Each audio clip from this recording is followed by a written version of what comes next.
you're not losing weight, it's because you're not in a calorie deficit. And that's just the truth. That is the plain and simple fact. You might think you're in a calorie deficit and therefore are confused as to why you're losing weight, but I can guarantee you, if you're not losing weight, then you're not in a calorie deficit. That's just how it is. That is how weight loss works. Hi YouTube, welcome back to my channel. My name is Whitney Holcomb and I am author of the book 1 Year, 100 Pounds. For those of you who are new here, I lost 100 pounds on my own when I was 14 years old. I wrote a book about it and I've kept the weight off for about 20 years now. I am no stranger when it comes to how to lose weight and how to keep it off. Like anyone, my weight has fluctuated over the years and I've gone up and down depending on what my lifestyle is at the time. Weight is not due to genetics, or I should say being overweight is not due to genetics. It's not due to any other factors other than lifestyle. And there are many factors that can affect your weight and your lifestyle, as far as stress, time constraints, financial burdens, family stuff, whatever. But the reality is, again, does not come down to genetics. Being obese is not just how you were born to be. It comes down to your lifestyle. Most importantly, what you eat. And for those of you who are gonna say, what about hormones and all these other conditions?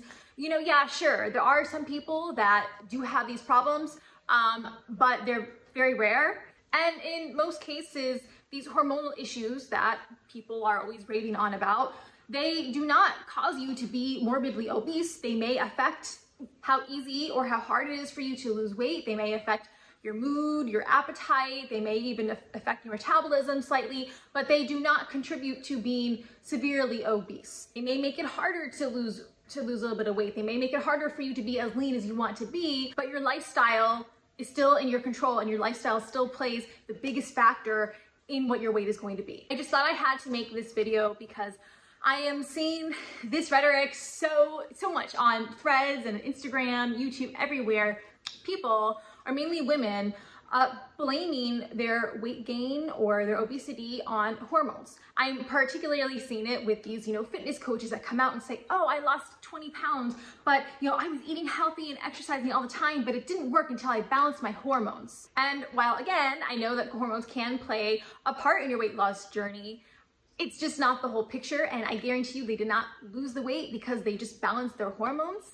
I think that look at these, fitness trainers or people who talk about balancing their hormones. They say, oh yeah, I balance my hormones by eating healthy, exercising, and going on an anti-inflammatory diet, which an anti-inflammatory diet is basically non-processed foods, which are naturally lower in calories and better for you. And then in conjunction with just living a healthier lifestyle and eating and exercising and eating less calories, yeah, you're gonna lose weight. And yeah, you'll probably balance your hormones, but is it because you balance your hormones or is it because you did all these other things that helped balance your hormones and helped you lose weight?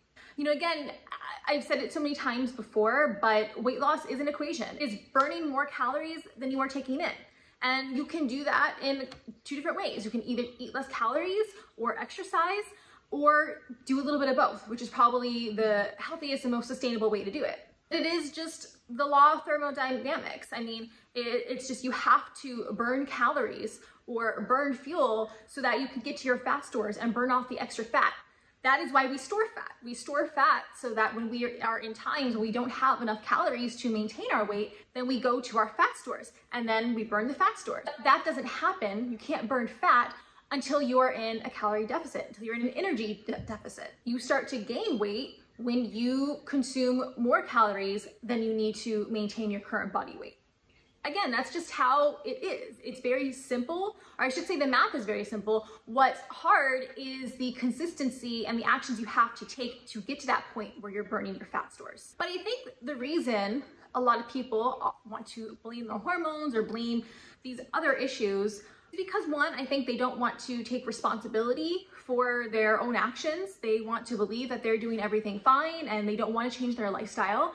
But a lot of times I think it is because people are just simply ignorant when it comes to what it really takes to lose weight. Or they're very ignorant when it comes to, what 1,500 calories really looks like. Or they're ignorant as far as how many calories they're actually burning during their workouts. They don't actually really know what eating healthy or eating clean is.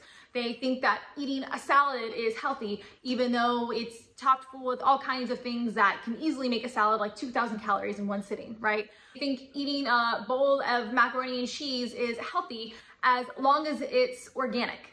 And, or they think that just because something is healthy, right? Like, okay, a milkshake made out of all healthy ingredients, natural fruits and natural sugars is low calorie or will help them lose weight. And that's just not the reality. I mean, the reality is that, yeah, you can eat very healthy and you can still not be in a calorie deficit. So you're still not gonna lose weight because even healthy foods have calories. So again, it's always going to come down to being in a calorie deficit. And again, you can do that in 2 different ways: by tracking your food intake, really restricting your food intake, or by exercising more, or by doing a combination of both. I think like a great example of people being really ignorant about what they're eating or what's actually causing them to gain weight is that show Secret Eaters, where you see everyone who goes on that show is like, no, I do eat healthy and I only eat 1,200 calories a day, but I'm still just not losing weight. And then you have the cameras come in and you see what they're actually eating, and you realize their perception of what they think is 1,200 calories or 1,500 calories is just so far off. It's just, they're wrong. They're not counting bites of food they take throughout the day. They're not counting beverages. And whether they're intentionally lying to other people, saying that, they're only eating 1,500 calories, or if they really just are that ignorant or just not understanding or just forget themselves. I mean, it's very easy to go throughout your day, take a few bites of something and forget it. I mean, like, I'm definitely someone who can like forget what I ate during the day. So, that's part of it. And again, I think the solution to that, again, is tracking your calories, tracking your food intake with a journal, because it helps you remember, it helps you keep track of this stuff. Because otherwise it is very hard to know, especially if you have a busy schedule and then, you feel like, oh my God, I've barely eaten anything all day. But if you look at your journal and you see what you have eaten, even if it's not a lot, because again, if you just eat really unhealthy things like candy bars all day, you might eat like 3 candy bars and be at 3,000 calories, because it comes down to what you're eating as well. I feel like this is such a touchy subject now. And I think, I get it, like the 2000s and 90s, I'm sure it did traumatize a lot of people as far as what we perceived as being the ideal body and crazy diets that everyone was into. And I get it. Like, I know that, yeah, if you take diets too far, they can lead to disordered eating. The fact still remains that to lose weight, you got to be in a calorie deficit. And dieting doesn't have to be unhealthy. I mean, there are many ways to go about it. And dieting or calorie deficit is not meant to be forever. It is meant to get you to a place where you are losing fat. And then once you lose the fat, you go back into maintenance calories. But again, keep in mind, your maintenance calories at a lower body weight is still going to be lower than your maintenance calories when you're at a higher body weight. So again, it comes down to how many calories you're taking in. And I think that's what a lot of people don't understand about weight loss, is even once you do lose the weight, again, you cannot go back to eating like you were before. And so now I'm just seeing all this rhetoric online, like, oh, you need to eat more to lose weight. And 1,500 calories, that's basically a starvation diet. And again, I know from experience that this just simply isn't true. Going on a diet does not mean disordered eating. Again, it could be if you go too far with it and you decide not to eat anything.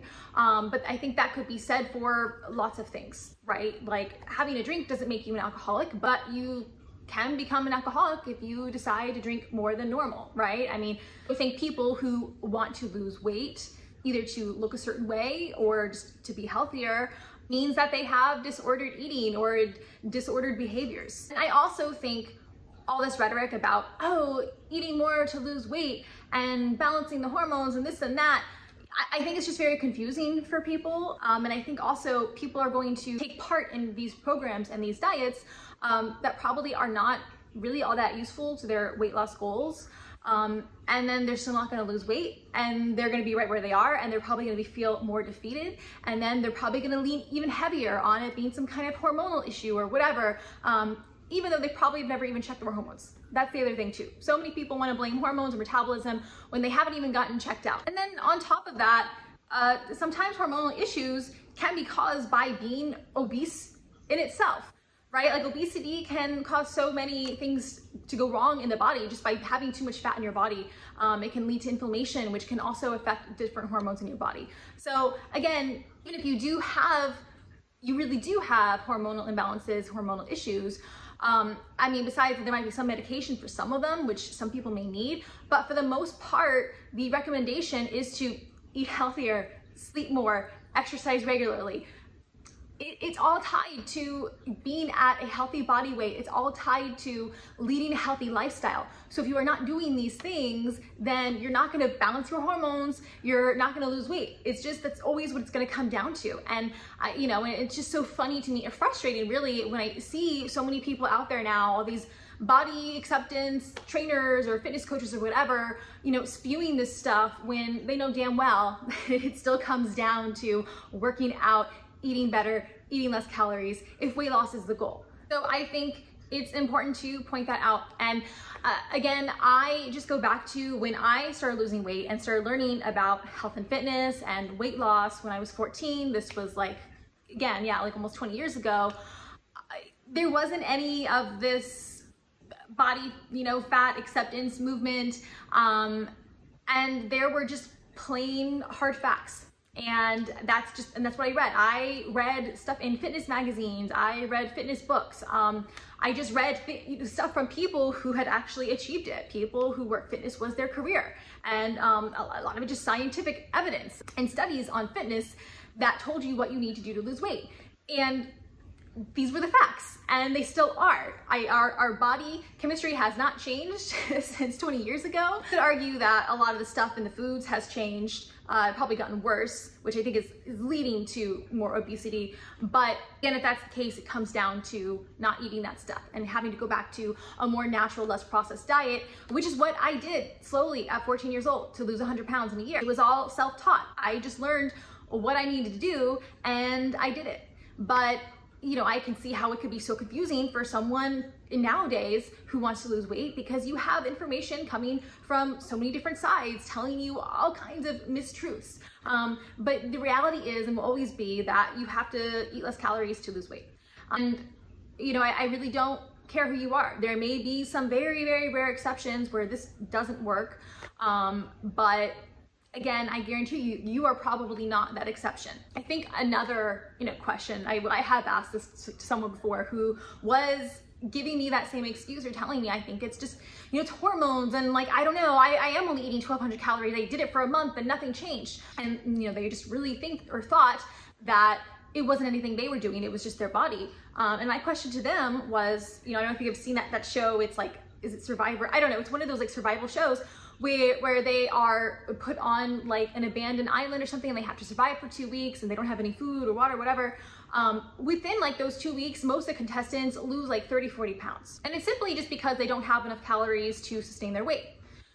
So I'm not saying that is like what you need to lose weight, like starvation is not the way, but what I'm saying is that is what your body does. And these people, by the way, were not overweight to begin with. They were probably just a normal size, but when they did not have enough food, their body had to react to that by using the fat stores that they had to sustain them. So my question to this person was, okay, so if you were put on like an abandoned island or a deserted island and had no food, do you think that you would lose weight? I mean, you know, come on, like the answer is yes, of course they would. Of course they would, because they're not eating anything at all. And again, this is not saying that, oh, the solution is you just need to not eat. That's not what I was saying, or even to this person. What I was saying is that they were just not in a calorie deficit, even if they thought they were. Because if they were, they would have lost weight because their body would have done what it's supposed to do. Even if they did have a hormonal imbalance, that may have made the weight loss a little bit slower, but eventually the body just would have done what it was supposed to do. Again, unless they had that very, you know, rare circumstance where their body doesn't work that way. You know, I don't know. But again, I guarantee you that most of you are not that exceptional. If you are still struggling to lose weight and it's what you really want to do, then I think you just need to be honest with yourself and you have to really put the work in and really find out what's not working. And so many people will get so defensive on this subject. And I'm sorry for that, but you know, look, the reality is if you just really want to change, if you really want to change and you really want to lose weight, then you will have to take ownership of your own actions. You will have to find out why you're not losing weight. right? And is it because you're eating too much? You're not burning as many calories as you think you are. Hey, maybe it is a hormonal thing that you need medication for. Okay, so go to the doctor and find out. But blaming it on someone else, on something else, not taking ownership for it, for your own life, then you're not going to get anywhere. So that was the point of this video today. I hope that you guys like this content. If you did, please give me a thumbs up and subscribe to my channel for more videos like this. And I will see you guys next time.